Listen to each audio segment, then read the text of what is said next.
শুধু কালাদেবা সাবজোনালের চেয়ারম্যান হয়ে 26টা পিলার দিয়ে বিল্ডিং তৈরি করেছে, টাকা পাই কোথায়? শুধু কালাদেবা সাবজোনালের চেয়ারম্যান হয়ে 26টা পিলার দিয়ে বিল্ডিং তৈরি করেছে, টাকা পাই কোথায়? শুধু কালাদেবা সাবজোনালের চেয়ারম্যান হয়ে 26টা পিলার দিয়ে বিল্ডিং তৈরি করেছে, টাকা পাই কোথায়? মধু মগত ছিল 5 বছর এমডিসি, অরুণ ত্রিপুরা তো ছিল 5 বছরের এমডিসি। তাহলে তাদের বাড়ি করে তো 5 তলা হওয়ার কথা, তাদের বাড়ি তো 10 তলা হওয়ার কথা।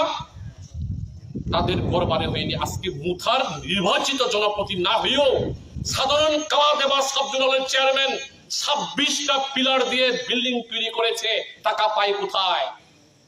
সাধু সাবধান, ক্ষমতায় কেউ অমৃত পান করে ক্ষমতায় চিরদিন থাকতে পারে না। ক্ষমতার পতন ঘটবেই, পতন ঘটলে পরে সমস্ত কিছু বিচার হবে। এর জন্য তৈরি আছে আমাদের বামফ্রন্ট সরকার আমলে বিশাল করে শ্রীরামপুর জেল কারখানা ওই কুমোরে দড়ি বেঁধে বেঁধে নিয়ে যাবে। এর জন্য কালাদেবার যারা কর্মচারী বন্ধু তাদের কাছেও রাখবো, এইসব করাপশনে লিপ্ত হবেন না। লিপ্ত হলে আপনারাও যাতে হবে শ্রীরামপুরে।